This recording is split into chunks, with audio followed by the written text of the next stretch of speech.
I know he was capable of this because he's done this in Virginia. I mean, we all saw it on the national stage.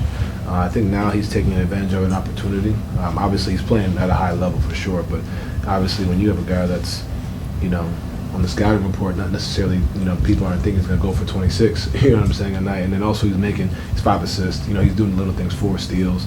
That's what really helps us, kind of gives us life. And, obviously, like I said, I've seen this, but this is a different level. And salute to him. He's gotten better. He's been patient, you know what I mean, and kind of doing little things for us to succeed. Chris? Donovan, how do you describe the level that Ty's playing at currently?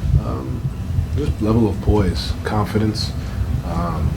He's doing it on both ends of the floor too. It isn't like he's just an offensive show. He's like I said, 4 steals. He's in the passing lanes. He's doing little things, communicating, talking, and that's what we need. Especially when you have him coming off the bench, you trust that when the ball's in his hand, good things are going to happen. And I think that's what makes also my life easier when I'm in with him, because it's like, all right, I don't have to dominate the block and get off it, allow this stuff to still be run. And then on top of that, defenses are so worried about where I am. Now he's running the pick and roll with Evan or Jay or whatever, and now they're in the lane being able to finish. So he's just done so much for us on a nightly basis. And I have no doubt he'll continue to keep this up. Do you think you guys are ever going to get free throws? They gave me a pass on the first one. The league gave me a pass on my first little rant, so I'm gonna tone this one down. No, to answer your question, you gotta play through physicality. Let the refs make the calls at some point in time, but I told the guys with about 6, 7 minutes, whatever time that was, stop worrying about it. We're not going to get the calls. Let's play through it, finish through contact, and we ended the game on a run. But I'm not going to go out there. I don't think we ever should go out there expecting it. DG had 0, Ali had a tech, free throw. So don't expect it, and be happy when we get one. Dan. Getting back to Ty, how valuable is it to have somebody other than Darius, other than Karras, that's coming off the bench and able to pick up the slack in the backcourt for you guys? It just adds to the element of surprise, is what I call you don't know. There's so much unpredictability. You don't know who it's going to be on a nightly basis. And I think that's what makes us so lethal. And the biggest thing now is just how do we continue to get capitalized off, continue to get wins throughout this, and that's what makes this run we're on. And I don't even call it a run. This is how we're playing. This is what makes it special, because it's consistent. Every night it's somebody. We had 6 guys in double figures tonight. Every night it's somebody different, and it's consistent. But when Ty's doing his thing, coming off the bench, and Karras is not even back yet, you know what I mean? And I think when you have Karras out there, it's just all going to continue to click. And we've had moments where it's been easy throughout the game. It's been ups and downs throughout the game, but just continuing to persevere and continue to trust each other, which I think is the biggest thing. What did you think of the defensive performance tonight? We could be better.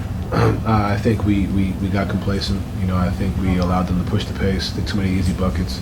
Now they got confident. They got guys who weren't necessarily shooters making shots, but for us to be the team we want to be, and I kind of got on the guys a little bit, including myself. It's we got to be better. On a continuous basis, on a nightly basis, we have to be better. And 3 days off, that happens. But it can't happen if we want to be the team we want to be. Nate. Hey Donovan, how much more impressive is what Ty is doing this season, given what happened to him last season and everything he went through? Y'all be saying that, he died and came back to life.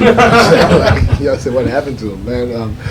But I think for him, it's a mental it's a mental fortitude. You know what I'm saying? When you go through that and you play 2 minutes, 3 minutes, 1 game, 2 games throughout the season, to come back.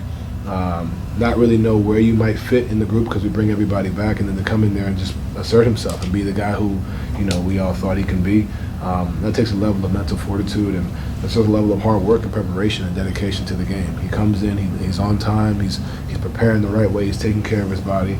And when you go through an injury like that, it can sometimes take away the joy, the love. It can kind of push you mentally. But for him to come back, not only be a solid player, but be a dominant, and a special player for us. I think that's what's, truly impressive, is just him continuing to not only get better, but take care of himself, and help the group. What's your best story about him from the Riverside Hawks days? His dad used to cuss us out at 8 years old.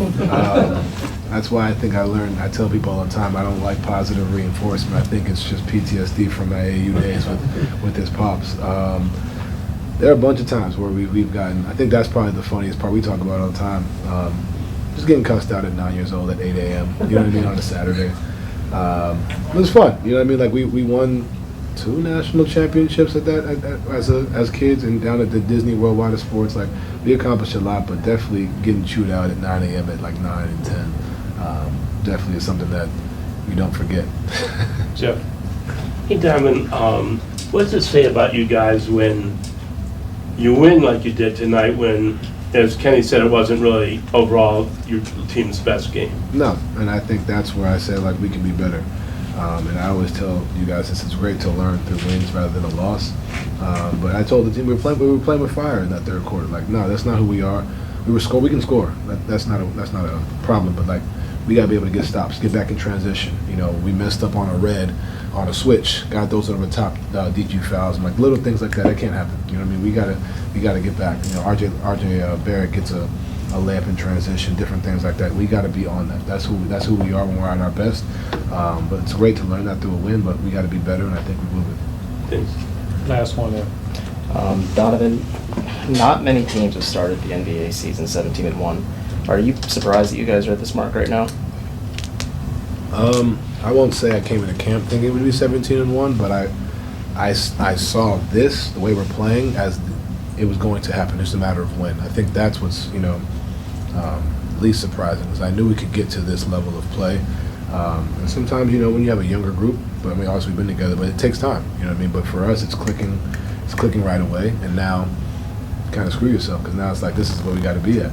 Like, you kind of put that pressure on ourselves, and this is what we are. You know what I mean? This is our floor. And this is the beginning of the year. We by April we should be better, 10 times better than what we are now. That's why I think, to answer your question, no, did I think we'd be 17-1? But I saw this as the potential, that we can definitely get to. And now that we're here, we have to stay here.